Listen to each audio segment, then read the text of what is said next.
Horror Entertainment.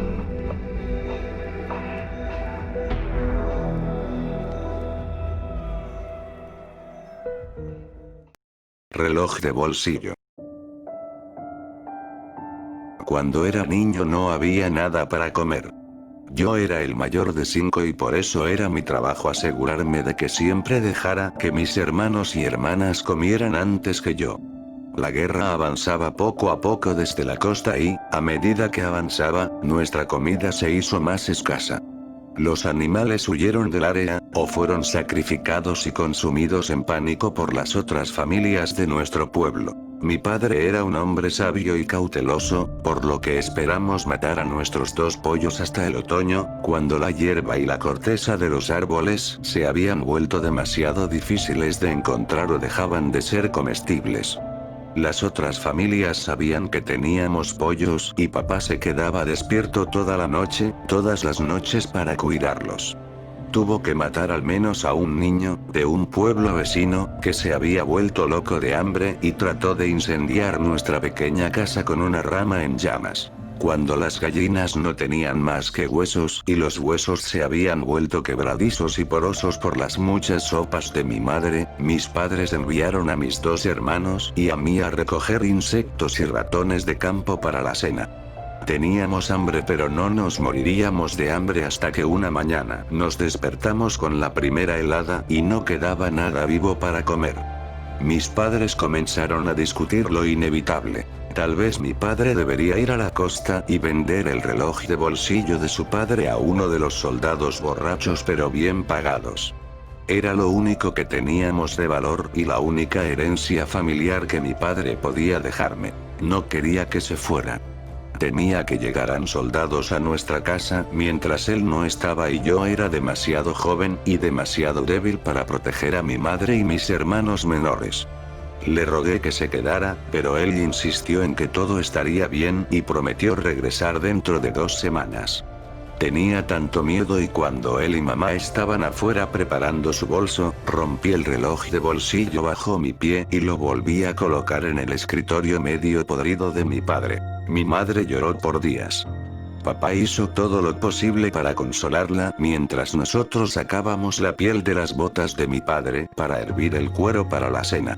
A la noche siguiente, mi mamá encontró una rata muerta y la preparó con la nueva nieve caída del exterior. Y la noche después de eso, ella llenó nuestros vientres con huesos de ratas y más nieve derretida. Mi hermano pequeño Albert mantuvo a todos despiertos esa noche, llorando por su hambre. Rogó por todo lo que nunca habíamos comido aún en aquella época en la que teníamos un jardín y animales. Estofado de ternera, panecillos blancos, maíz suculento y cordero especiado. Hizo que todos nuestros estómagos gimieran y nos torturaran, y pronto le grité que se callara mientras mi madre lloraba desde su habitación. Mi padre acarició el cabello de Albert por horas y luego regresó a la habitación de mamá y la de él, cerrando la puerta detrás de él. Albert gimió hasta que la tenue luz del amanecer se asomó a través de nuestras gastadas cortinas. Podía escuchar a papá en su habitación, jugando con el reloj. Mi hambre había agotado mi miedo a los soldados y recé en silencio para que pudiera repararlo. Papá trabajó en el reloj de bolsillo durante todo el día y hasta la noche.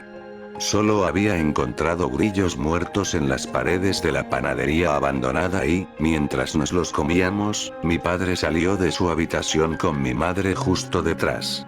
La sonrisa en su rostro era una que casi había olvidado, ya que no la había visto desde el día en que nació mi hermana menor. Nos dijo que había reparado el reloj del abuelo y que había oído hablar de un campamento de soldados cerca.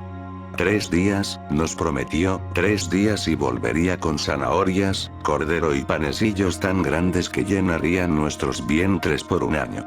Aplaudimos con deleite y corrimos alrededor de nuestro pequeño patio de tierra con una alegría que nos parecía un idioma extranjero.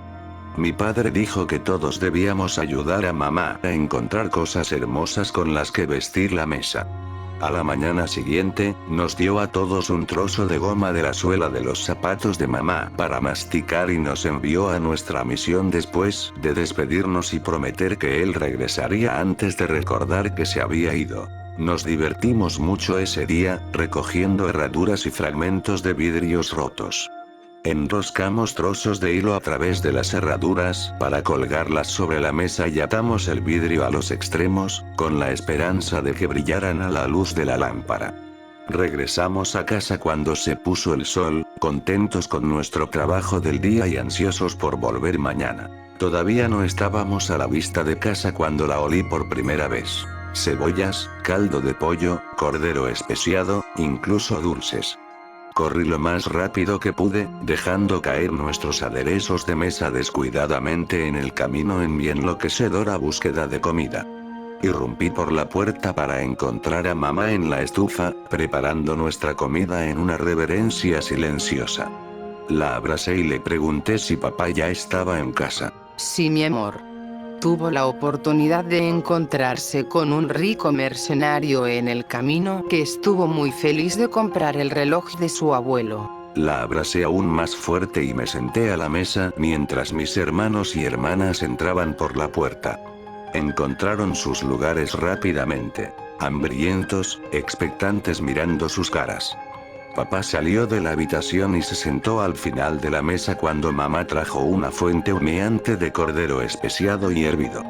Ella asintió con la cabeza hacia nosotros y llenamos nuestras manos con la rica carne, apenas molestando con nuestros platos. Después de la cena nos enviaron a la cama con el estómago lleno, casi nadie había dicho una palabra desde que nuestra cena había sido puesta en la mesa. Comimos la noche siguiente y luego la siguiente y la siguiente. Pero a medida que nuestras reservas de alimentos comenzaron a disminuir, también lo hizo la salud de nuestra madre. Cada día se desangraba más hasta que nos quedamos peleando por trozos de carne, mientras nuestra madre yacía débil y marchita. La primera noche que dormí sin comer fue la noche en que los efectos del nebuloso y feliz éter comenzaron a desvanecerse y mis recuerdos de los últimos días se volvieron confusos. Recordé que el cordero especiado que había consumido con tanta ferocidad en realidad había sido terriblemente dulce y los acompañamientos que olí por primera vez nunca habían sido traídos a la mesa. No recordaba a mamá comiendo nada en todos los días desde que papá había regresado. En cambio, se había sentado en silencio junto a nosotros en la mesa, mirando la pila de carne gris que consumimos con tanto fervor. Y mi padre, no recordaba haber escuchado su voz desde la mañana en que se había ido al campamento de soldados.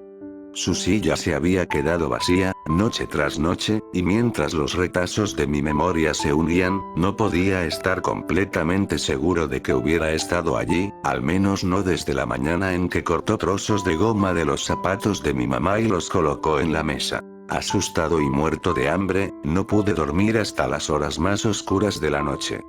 A la mañana siguiente, cuando mamá salió de su habitación, le pregunté a dónde había ido mi padre. Ella me dijo que se había ido para convertirse en un soldado y nos envió a pelar la corteza de los arbustos en el bosque. Mi padre nunca regresó. Quizás la razón por la que no me di cuenta de lo que sucedió en ese entonces fue porque era demasiado horrible de considerar, y tenía mucha hambre. Pero mi madre murió hace unos días y, al morir, me arrojó la verdad.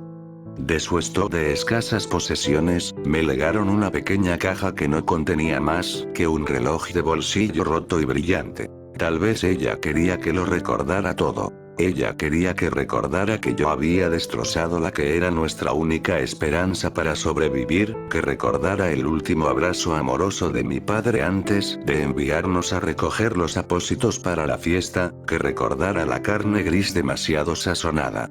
Y quería que recordara el olor rancio que había comenzado a salir de debajo de la puerta de mi madre, cada vez más agrio y fuerte. Mi padre sacrificó más por su familia de lo que la mayoría lo haría. Solía lamentar que no nos daría nada para recordarlo. Ninguna herencia familiar que transmitir a mis propios hijos. Pero ahora tengo su reloj de bolsillo, algo que no puedo dar a mis hijos. No porque el vidrio esté roto. No porque los engranajes estén rotos. No puedo separarme del reloj porque es una maldición que debo soportar, porque el metal brillante y retorcido nunca ha perdido el olor repugnante de esa carne dulce y plateada.